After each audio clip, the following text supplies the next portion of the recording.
Donc ce colloque est intéressant à plus d'un titre, parce qu'aborder la question de faire école ne va pas sans aborder la question du fonctionnement institutionnel. Et comment l'aborder au plus proche de la réalité quand on est soi-même partie prenante.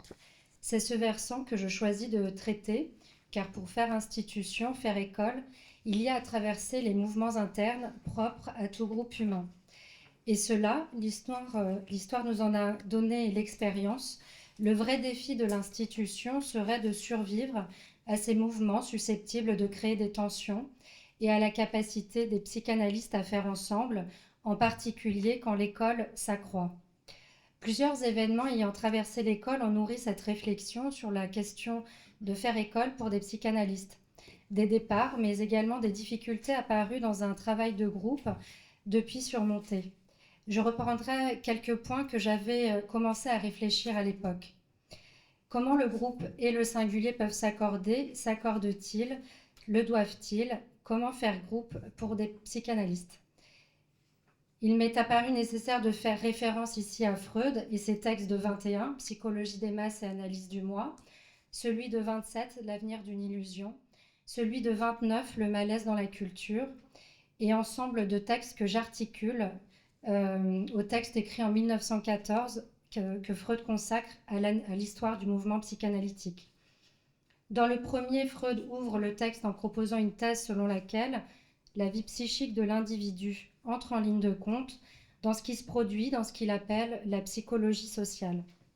Il évoque notamment ce que nous pouvons nommer ici effet de groupe, les idées et les sentiments qui ne surviennent ou ne se transposent en action que chez les individus reliés en masse. Toujours dans ce texte, Freud note deux effets majeurs du groupe sur l'individu, à savoir l'affectivité qui s'accroît et la baisse du rendement intellectuel nécessaire pour s'assimiler aux autres. Ce résultat, précise Freud, n'est atteint que par la suppression des inhibitions pulsionnelles et le renoncement à ses penchants. Il faut dire que ces deux effets à eux seuls suffisent à se demander ce qui permet à des psychanalystes de faire groupe et de quelle manière. Pour analyser les phénomènes produits dans un groupe, Freud prend en compte l'Église ou l'armée, masse artificielle qui repose sur un meneur. Pour l'Église, c'est le chef suprême des croyants et pour l'armée, c'est la force utilisée pour défendre une nation. Dans ces deux cas, les individus de ces deux groupes partagent à la fois l'idéal d'amour pour le meneur, en tant que représentant d'un idéal, mais aussi pour les autres individus du groupe par identification. L'identification est définie par la liaison affective la plus précoce à une autre personne. Et puisque la haine apparaît comme plus ancienne que l'amour, alors il n'est pas étonnant de retrouver dans l'écrit freudien l'assertion suivante. Tout rapport sentimental intime de quelque durée entre deux personnes, relations conjugales, amicales, parentales et filiales, contient un dépôt de sentiments récusateurs, hostiles, qui n'échappe à la perception que par suite du refoulement. Nous voilà alors avertis du potentiel hostile inhérent à chaque groupe constitué. Ainsi, il est tout à fait courant que des sentiments hostiles, tendres et même indifférenciés puissent apparaître dans un groupe, ce qui peut laisser apparaître des moments de crise. Pour quelles raisons il en serait différemment pour un groupe de psychanalytiques? L'histoire de la psychanalyse nous montre que faire groupe, même pour des psychanalystes, ne va pas de soi. Les nombreuses ruptures avec les disciples de Freud et plus tard les scissions des groupes avec Jacques Lacan et après lui nous en indiquent les difficultés et même les impasses dans lesquelles s'est retrouvée l'institution psychanalytique avec la question de la rivalité, mais aussi du pouvoir et la résistance même à la chose psychanalytique. Mais à partir de ce constat, nous pouvons d'ores et déjà nous demander ce qui distinguerait un groupe lambda et un groupe psychanalytique. Cette distinction nous paraît essentielle à définir et à délimiter, car me semble-t-il, c'est sur celle-ci que repose le fondement d'un groupe psychanalytique. La psychanalyse personnelle nous apparaît comme être le point central de distinction entre l'être d'un groupe lambda et l'être dans un groupe psychanalytique. Si nous considérons que chaque membre d'une école de psychanalyse est en psychanalyse ou est sorti de psychanalyse, alors nous pouvons supposer qu'il est au travail de sa propre hostilité et plus largement de ses refoulements et ses retours du refoulé. Dans un article de 1983 dont le texte est issu d'une communication faite en 1960, soit 7 ans après la création de la Société freudienne de psychanalyse avec Lacan, et 4 ans avant sa dissolution, Juliette Favès-Boutonnier témoigne des limites de cette hypothèse, puisqu'avoir fait une analyse ne préserve en rien des tensions et n'offre, semble-t-il, pas plus de possibilités de les résoudre. Elle relate et partage une expérience de groupe à son initiative avec des analystes qui ont fini par abandonner.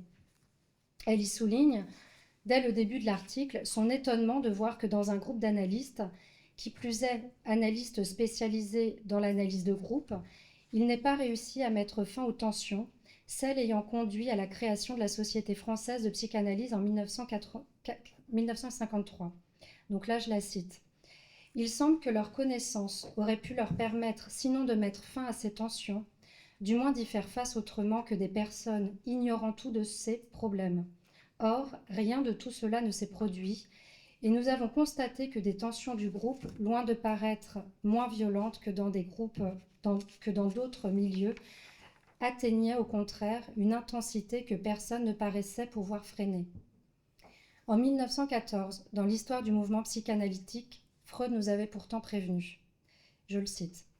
Alors qu'on a obtenu chez un tel malade, au prix d'un travail pénible, qu'il ait saisi certains éléments du savoir analytique et qu'il les manie comme son bien propre, on peut tout de même constater chez lui que sous la domination de la première résistance venue, il jette aux 4 vents tout ce qu'il a appris et se défend comme à ses plus beaux jours de débutant. Il me fallut apprendre qu'il peut en aller des psychanalystes exactement comme des malades en analyse. Favès-Boutonnier nous confirme ce point puisqu'elle écrit que pour certains, le groupe a permis de leur faire prendre conscience de difficultés personnelles non résolues par leur propre analyse et avoir souhaité que le groupe les aidât à les résoudre, sans désirer en parler. Cela nous paraît souligner cette réticence, voire même résistance, à retourner sur le divan si nécessaire.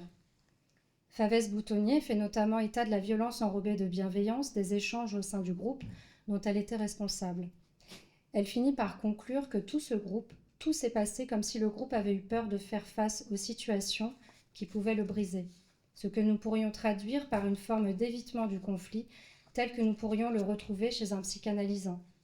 Elle s'appuie alors sur le texte de Balint de 1947 qui fait ressortir plusieurs symptômes, dont une inhibition de la pensée, une tendance au dogmatisme et un trop grand respect de la part des candidats envers les analystes qui se chargent de leur formation. Une nouvelle fois, Favès-Boutonnier s'étonne et souligne « La cure psychanalytique tend plutôt à libérer des patients d'un super-ego trop sévère et à libérer leur esprit critique et leur capacité d'autonomie personnelle. » Pour cette raison, nous pouvons distinguer à partir de la proposition de Fernando de Amorim le groupe composé d'analystes et le groupe composé de psychanalystes tel qu'il existe au RPH, École de psychanalyse. Au sein de cette école, la proposition de la psychanalyse sans fin le temps de son exercice est un fondement institué par Amorim et il reste le seul à le proposer, ce qui d'emblée distingue cette école d'une autre. Mais il se distingue sur un autre point majeur, celui de la passe. Au sein du RPH, il y a 2 dispositifs. Celui de la passe interne qui vise à ce que le psychanalysant clinicien témoigne de sa sortie de psychanalyse devant les autres cliniciens, qui vont dire si oui ou non il y a eu psychanalyse. Si c'est oui, il ne devient pas analyste, mais sujet.